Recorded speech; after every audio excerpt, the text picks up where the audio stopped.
पश्चिम बंगाल में ममता बनर्जी नंदीग्राम से अपना चुनाव हार गईं। उसके बाद भवानीपुर से उपचुनाव में अब मैदान में है। लेकिन ये जो चुनाव हो रहा है, इस चुनाव आयोग ने जो चुनाव करवाया है, 4 ऐसी सीट पश्चिम बंगाल में थी जिन पर दोबारा उपचुनाव होने थे, लेकिन केवल मुख्य चुनाव आयुक्त ने एक ही सीट पर चुनाव कराने का निर्णय लिया।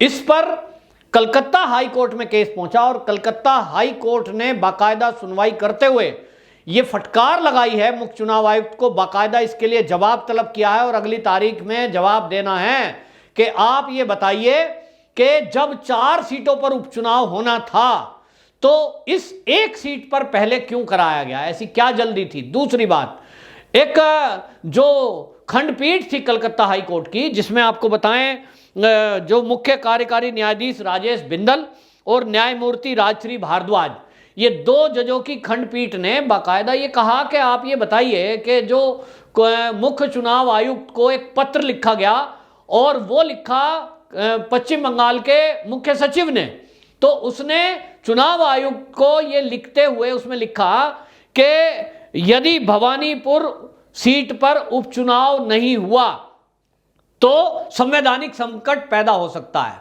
इस पर जस्टिस बिंदल ने सवाल उठाया कि आप ये बताइए, सरकारी वकील से, सॉलिसिटर जनरल से पूछा कि आप ये बताइए कि अगर मुख्य सचिव ये लिखते हैं कि भवानीपुर सीट पर उपचुनाव नहीं हुआ तो संवैधानिक संकट पैदा हो सकता है, क्या किसी एक सीट पर चुनाव ना होने से संवैधानिक संकट हो सकता है? ये एक बड़ा सवाल है। कौन सा संवैधानिक संकट हो सकता था? क्या यह ब्लैकमेलिंग नहीं है कि आप किसी एक चुनाव को, किसी एक विधायक के चुनाव को संवैधानिक संकट बता रहे हो? यानी इतना बड़ा कोई बवाल हो जाएगा क्या? आपके पास इसके बारे में क्या जानकारी है? आपने ऐसा क्यों लिखा?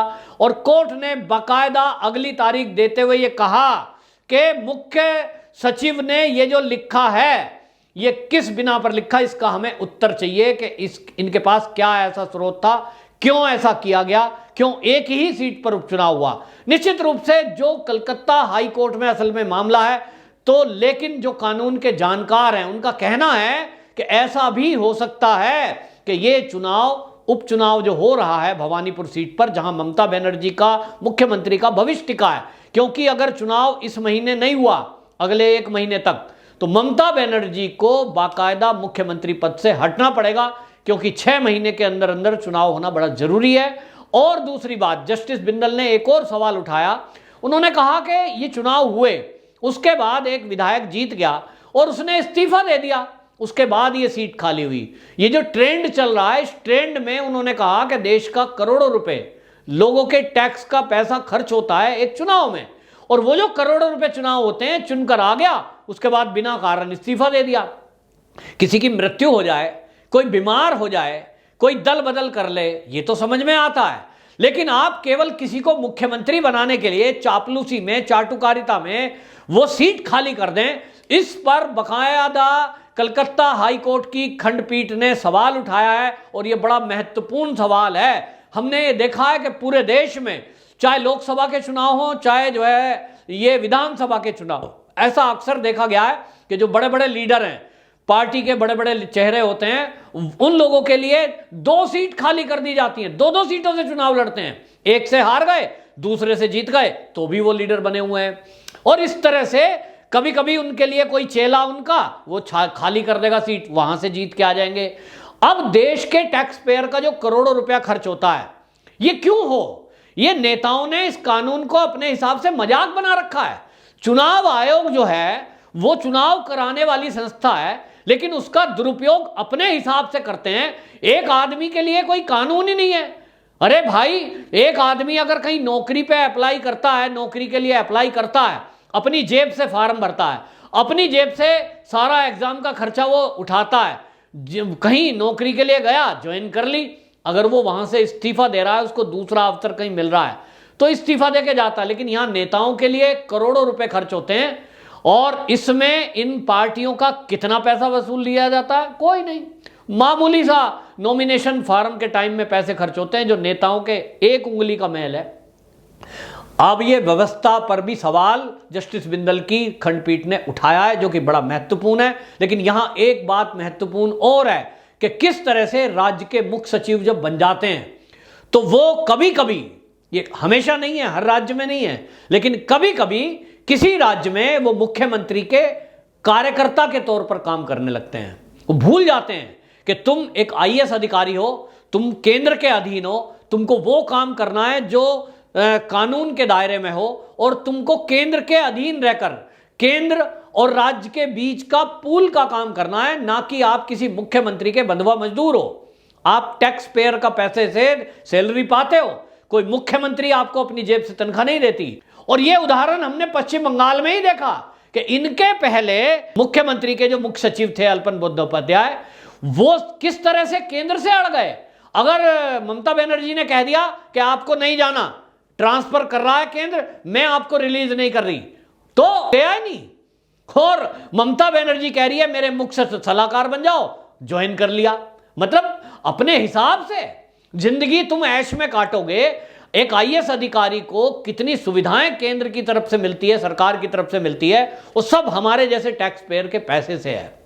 लेकिन उसके बाद वो अपनी आगे की जिंदगी बिताने के लिए राजनीति में भविष्य खोजने लगते हैं, और उस काम में वहां तक ठीक है, रिटायरमेंट के बाद आप आजाद हैं, कुछ भी करें, लेकिन आप नौकरी पर रहते हुए नियमों को ताक पे रखकर किसी एक पार्टी के कार्यकर्ता की तरह काम करें, ये संविधान का उल्लंघन है। संविधान इसकी इजाजत नहीं देता। और अब जो ये कलकत्ता हाई कोर्ट की जस्टिस बिंदल की बेंच है 2 जजों की, इसका जो रुख है और जो सख्त रुख है, इसको देखते हुए लग रहा है कि इस बार पश्चिम बंगाल के जो मुख्य सचिव हैं एचके द्विवेदी, अब इनके ऊपर भी कोर्ट का हंटर चलने वाला है, ऐसा कुछ लग रहा है। देखना होगा क्या होता है। लेकिन कानून के जानकार ये कह रहे हैं कि निश्चित रूप से जो अभी तक सवाल जज साहब ने उठाए हैं, जो जस्टिस बिंदल ने उठाए हैं, तो ऐसा लग रहा है कि ये उपचुनाव कैंसिल होगा। और अगर ये उपचुनाव कैंसिल होता है तो निश्चित रूप से ममता बनर्जी मुख्यमंत्री नहीं रहेंगी, और उनके जो सपने थे कि वो जो है मुख्यमंत्री बनके जिस तरह से वहां पश्चिम बंगाल में चल रहा था, हिंसा का दौर चला और बीजेपी के कार्यकर्ताओं को चुन चुन कर मारा गया, अब फिर से ये बमबाजी शुरू हो गई है। अभी हाल ही में कलकत्ता में एक बम विस्फोट बिल्डिंग के अंदर हुआ है, उसकी जांच कैसी करेगी पुलिस, ये देखने में आएगा। लेकिन मैं तो कहता हूं ये एनआईए से जांच होनी चाहिए कि जैसे ही पश्चिम बंगाल का चुनाव आता है तो लोगों को डराने धमकाने के लिए बमों का, हथियारों का ये इस्तेमाल पश्चिम बंगाल में कोई नई बात नहीं है, लेकिन ये फिर से शुरू हुआ है। भवानीपुर उपचुनाव जो हो रहा है, यहाँ बीजेपी के जो कैंडिडेट हैं उनको डराया धमकाया जा रहा है, जो प्रचार में आ रहे हैं उनको पुलिस के जरिए रोका जा रहा है। जैसा कि अभी आपने देखा कि जो बीजेपी के अध्यक्ष हैं उनको चुनाव प्रचार से रोका गया।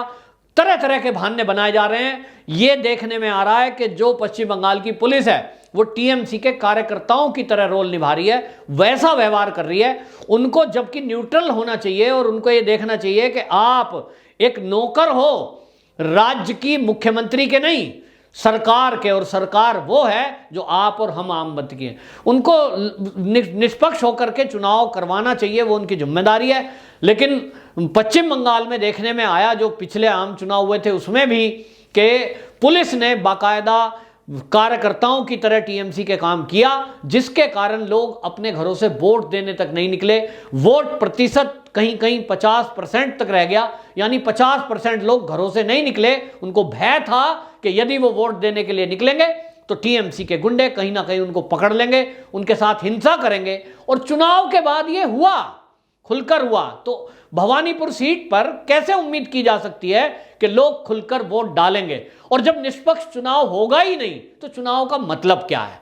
एक मुख्यमंत्री बैठी हुई है, पुलिस उनकी अपनी है, प्रशासन उनका अपना है, और जिस तरह से मुख्य सचिव एक पक्ष लेते हुए दिख रहे हैं, उससे तो लग रहा है कि प्रशासन पूरा एक मुख्यमंत्री ममता बनर्जी का पक्ष ले रहा है। उनको चिंता है कि ममता बनर्जी कहीं मुख्यमंत्री के पद से ना हट जाए। अगर उनको लग रहा है कि एक संवैधानिक संकट पैदा हो जाएगा अगर ममता बनर्जी मुख्यमंत्री नहीं रही, कौन सी मुसीबत आ जाएगी भाई?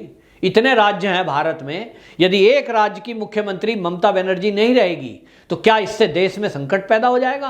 ये सवाल है, और ये सवाल उन अधिकारियों पर है जो इस तरह की चाटुकारिता और चापलूसी करते हैं। ये कोर्ट ना होती तो इस तरह के अधिकारी अपनी मनमर्जी करते, और जिस तरह पश्चिम बंगाल में देखने को मिल रहा है कि उपचुनाव 4 सीटों पे होना है, एक मुख्यमंत्री को मुख्यमंत्री बनाए रखने के लिए जिस तरह से नियमों को ताक पे रखा गया और चुनाव आयोग को जिस तरह की चिट्ठी लिखी गई, जिस तरह की लैंग्वेज लिखी गई, वो बड़ी सोचने की बात है। और अब ये भी देख रहे हैं कि जिस तरह से पक्षपात लिया जा रहा है, तो क्या ऐसे में जब पुलिस और प्रशासन केवल टीएमसी का पक्ष ले रहा है, ममता बनर्जी के कहने में चल रहा है, तो ये चुनाव भवानीपुर का उपचुनाव कैसे निष्पक्ष हो सकता है, इस पर एक सवाल है। वंदे मातरम।